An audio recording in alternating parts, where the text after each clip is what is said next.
Hello, hello. Welcome to Real Talks with WUNDT. I'm your host, Dr. WUNDT. Like what I'm doing, hit the subscribe button, sign up, stay in the downtime. Want to keep the news going about the new episodes. Got a lot more coming. Hit the subscription button and hit the like button while you're at it. If you like what I'm doing, show me some support. The more likes I get, the more chances I have of this video being shown. You know the deal. Hook it up. This next episode, I'm going to be reading from the book of the secrets of Enoch, which is part of the book of Enoch. It's a section of it. And I'm going to be reading chapters 22 to 32. So snuggle up with your cocoa. It's going to be a quick minute to go through this, but it should be enlightening as we go along. Hopefully my reading does justice and I don't stumble too much. All right, here we go. Chapter 22.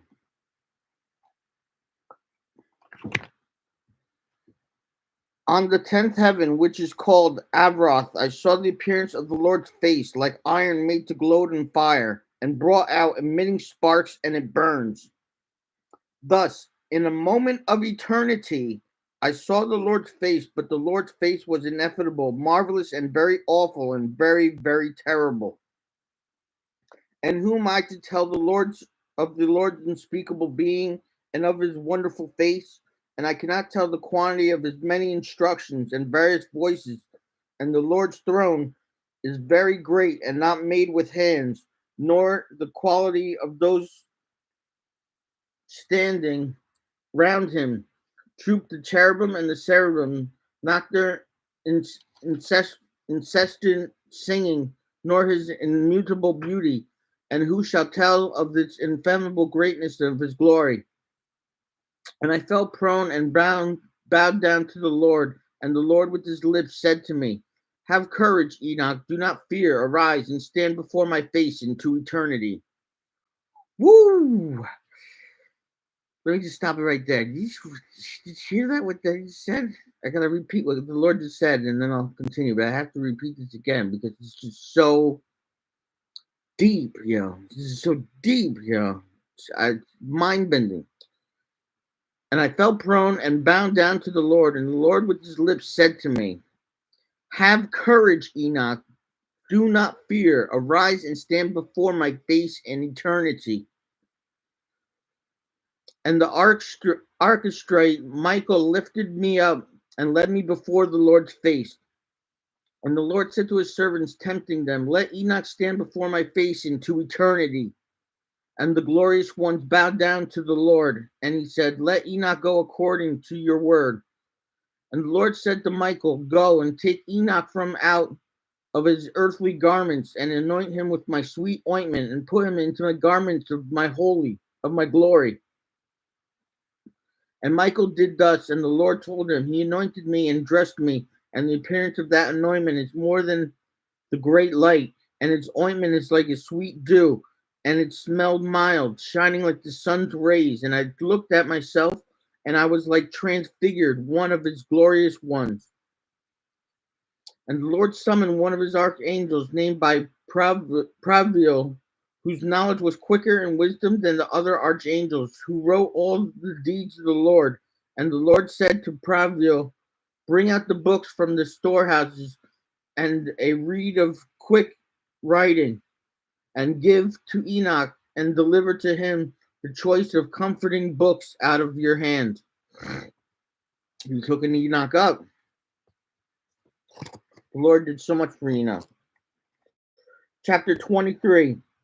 And he was telling me all the works of heaven, earth, and sea, and all the elements, their passages and goings, and the thunderings and the thunders, and the sun and the moon, and the goings and the changing of the stars, the seasons, years, days, and hours, and rising of winds, and the number of angels, and the formation of their songs, and all human things, the tongue of every human song and life, the commandments, instructions, and sweet voiced singings, and all things that it is fitting to learn. And Pravil told me, all the things that I have told you, we have written. Sit and write all the souls of mankind, however many of them are born, and the places prepared before them to eternity. For all the souls have been prepared to eternity before the formation of the world. And all the double 30 days and 30 nights, and I wrote out all the things exactly, and wrote 366 books. Enoch was an amazing scribe. He wrote many books for the Lord, great books for the Lord. That's one of the reasons why the Lord loved me. And the Lord summoned me, and he said to me, Enoch, sit down on my left with Gabriel. And I bowed down to the Lord, and the Lord spoke to me, Enoch, beloved, all that you see, all things that are standing, finish, I tell you, even before they are very beginning, all that I created from non-being, the visible, physical things from invisible, spiritual. Want me to read that again? And I bowed down to the Lord, and the Lord spoke to me, Enoch, beloved, all that you see, all things that are standing, finish, I tell you, even before they are very beginning, all that I created from non-being and visible physical things from invisible spiritual. Deep, right? Hear Enoch and take in these my words, for not to my angels have I told my secrets, and I have not told them to rise, nor my endless realm, nor have they understood my creating, which I tell to you today. The Lord always blessed Enoch with secrets that he didn't tell the other angels because he loved them so much. For before all things were visible, physical, I alone used to go about in the invisible spiritual things, like the sun from the east to the west and from the west to the east. But even the sun has peace in itself, while I found no peace because I was creating all things, and I conceived the thought of placing foundations and the creating physical creation. I'm going to read that again. This is what the Lord was saying. But even the sun has peace in itself, while I found no peace because I was creating all things, and I conceived the thoughts of placing foundations and the creating visible physical creation. Woo, Stephen. Chapter 25. I commanded in the very lowest parts the visible, physical things which should come down from the invisible, spiritual. And Adol came down very great, and I beheld him. Lo, he had a belly of great light. And I said to him, become undone, Adol, and let the visible, physical come out of you. And he came undone, and the great light came out, and I was in the midst of the great light, and there is born light from light, and came forth a great age, and showed all creation which I had thought to create. God is basically describing how he created everything, and he said that Adol, this is how he created the light. And then I saw that it was good. And I placed for myself a throne, and took my seat on it, and said to the light, go thence up higher, and fix yourself high above the throne, and be a foundation to the highest things. And above the light there is nothing else. And then I bent up and looked up from my throne, and I summoned the very lowest a second time, and said, let Arches come forth hard. And he came forth hard from the invisible spiritual. So he's creating from the invisible realm. That's where he created from. And Arches came forth hard, heavy, and very red. And I said, be opened, Arches, and let thy be born from you. And he came undone, and age came forth, very great and very dark, bearing the creation of all lower things. And I saw that it was good, and said to him, go thence down below, and make yourself firm, and be the foundation for the lower things, And it happened that he went down and fixed himself and became the foundation for the lowest things, and below the darkness there was nothing else. Chapter 27.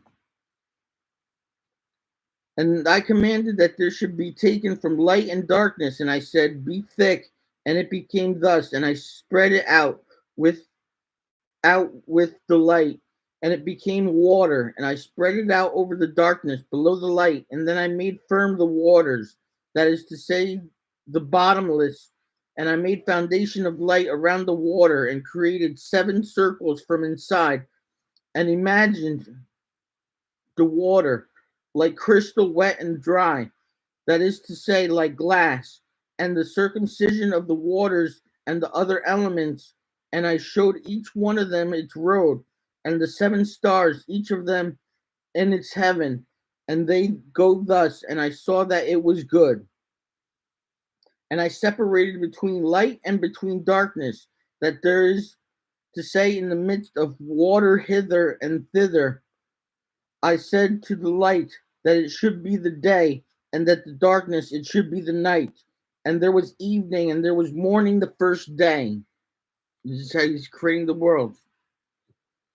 This is basically the story of Genesis, but told through the book of Enoch, and it's coming directly from God, these words. So this is the real deal. Chapter 28, which offers a slightly different version than what the Bible tells you, but I like this version, the Enoch version, because it's more descriptive. And then I made firm the heavenly circle, and made that the lower water which is under heaven collect itself together unto one whole, and that the chaos became dry, and it became so.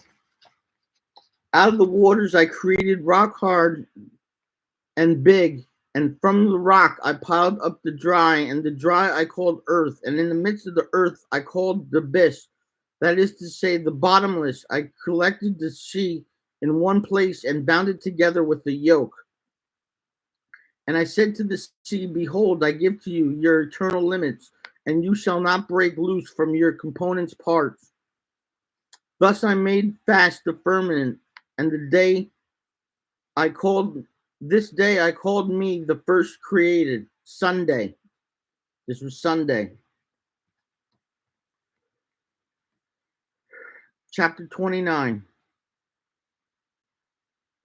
And for the heavenly troops I imagined the image of essence of fire, and my eye looked at the very hard, firm rock, and from the gleam of the eye the lightning received its wonderful nature, which is both fire in water and water in fire, and one does not put out the other, nor does one dry up the other. Therefore lightning is brighter than the sun, softer than water, and firmer than hard rock. And from the rock I cut off a great fire, and from the fire I created the orders of the incorporeal 10 troops of angels, and their weapons are fiery, and their remnant are burning flame, and I commanded that each one should stand in its order. And one from out of the order of angels, having turned away with the order that was under him, conceived an impossible thought to place his throne higher than the clouds above the earth, and that he might become equal in rank to me in power. And I threw him out from the height with his angels, and he was flying in the air continuously above the bottomless. Chapter 30.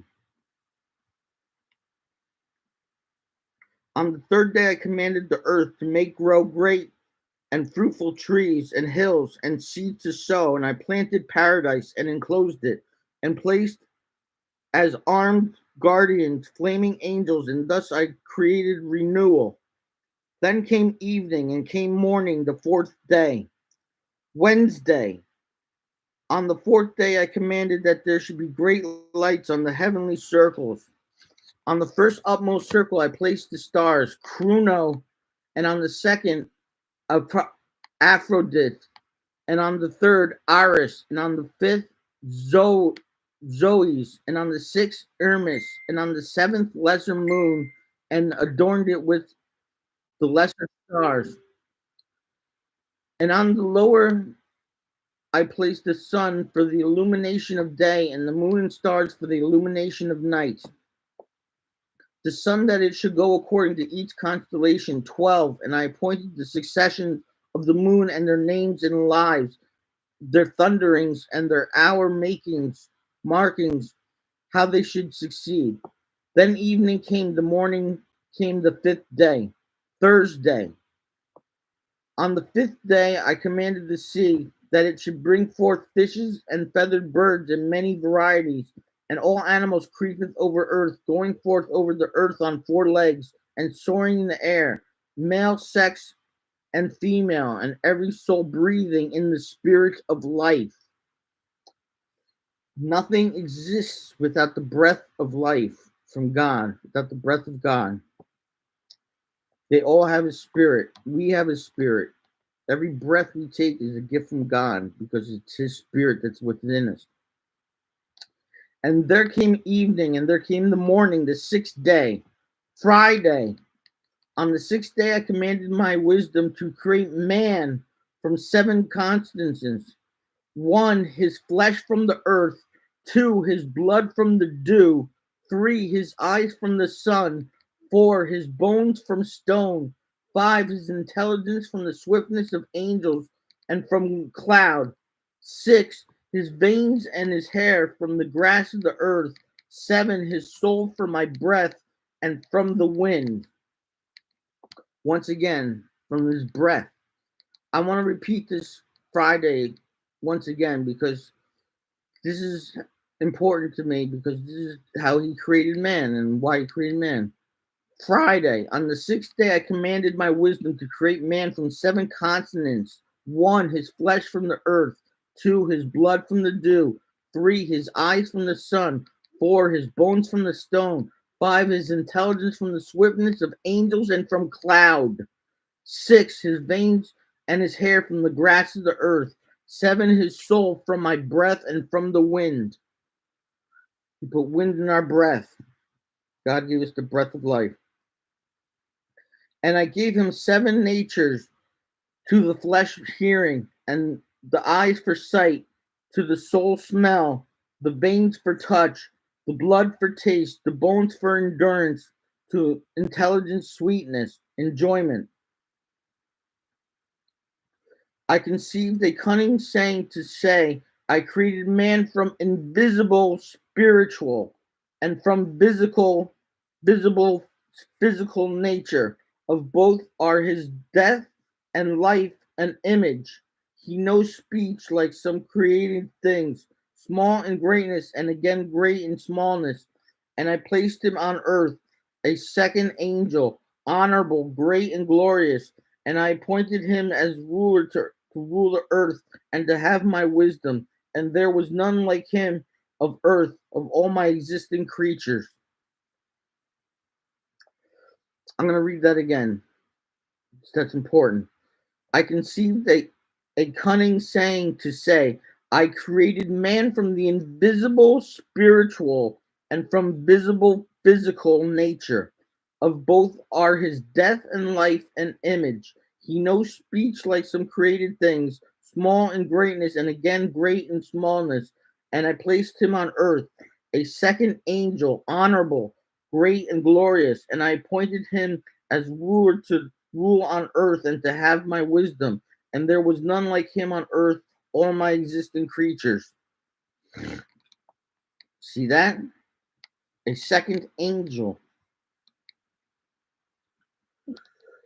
And I appointed him a name from the four component parts, from east to the west to the south to the north. And I appointed for him four special stars. And I called his name Adam. And he showed him the two ways, the light and the darkness. And I told him, this is good and that is bad. And I should learn whether he has love towards me or hatred, that it is clear which is in his race love me.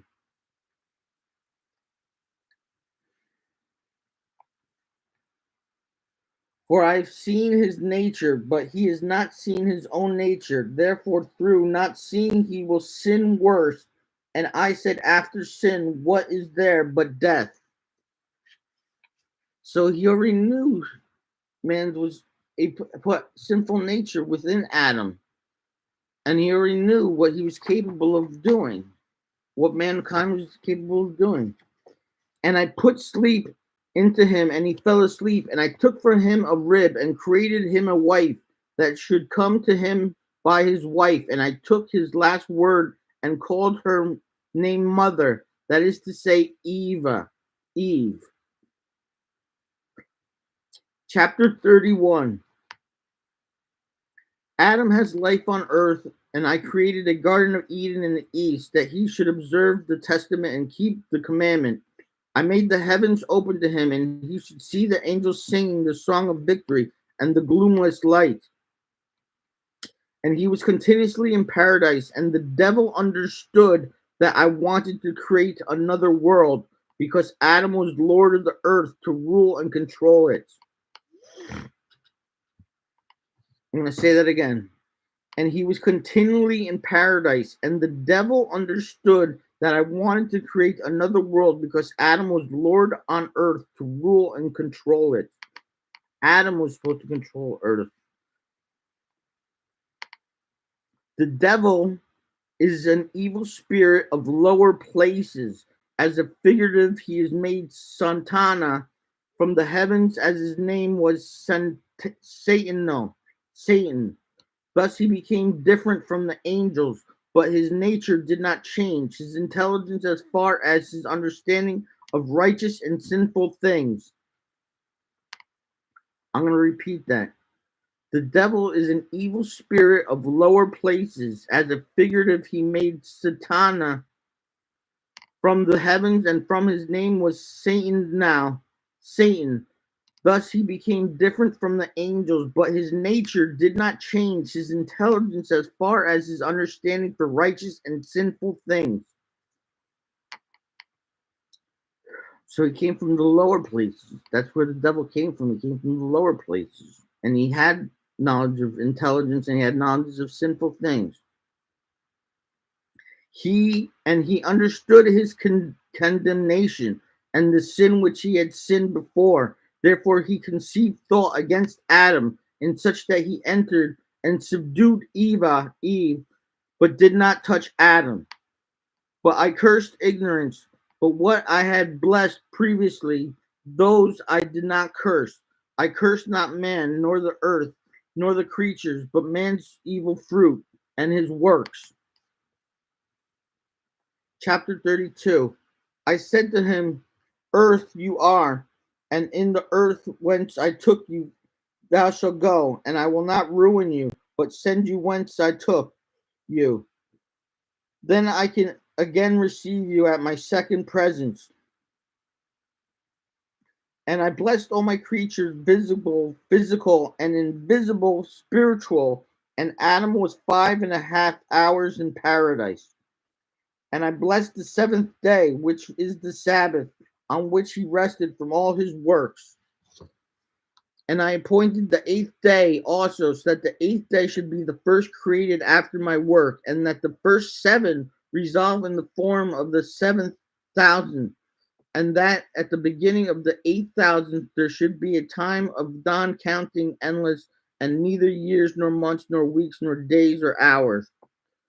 And now, Enoch, all that I have told you, all that you have understood, all that you have seen of heavenly things, all that you have seen on earth, and all that I have written in the books of my great wisdom, all of these things I have devised and created from the utmost foundations to the lower and to the end. And there is no counselor nor inheritor to my creation. I am self-eternal, not made with hands, but without change. This is still God talking to Enoch. I am self-eternal, not made with hands, and without change. My thought is my counselor, my wisdom and my words are made, and my eyes observe all things, how they stand here and tremble with terror.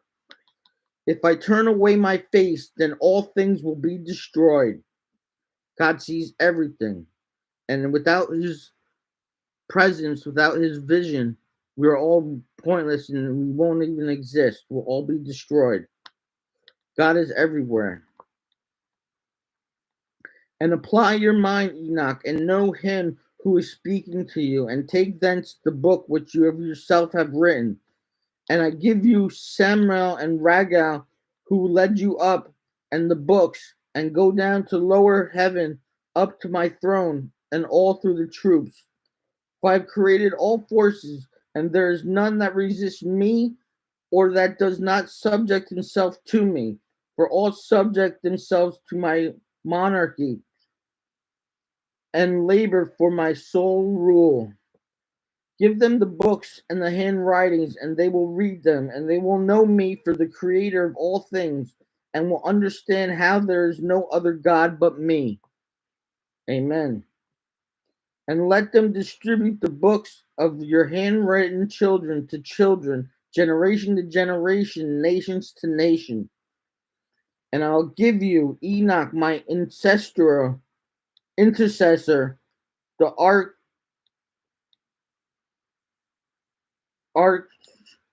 archistrate Michael, for the handwritings of your fathers Adam, Seth, Enos, Canaan, Mahalalel, and Jared your father. Excuse me. All right. That's that. And that's how the Lord created the world. That's how he did it. These were his words. What he says goes. What he says is law. It must be true. It's the truth. God is truth. God is wisdom. God is freedom. All right, that's it, people. Book of Enoch. Hope you enjoyed it. I know I enjoyed it. You should go out. Oh, go out and buy it. There's tons more. That's only one little couple chapters out of a giant collection of works that Enoch written, and they're all totally ingenious and blessed by the Lord Himself. So I highly recommend it. It's a good read. Do it if you can, and if you can't, get it on tape or something on your phone so you can listen to it before you go to bed or something. If you don't want to read, you can at least listen to it and receive the word. All right, that's all I got, people. God bless you. Peace, love, happiness, joy, blessings, love, love, love, love, love, and more love.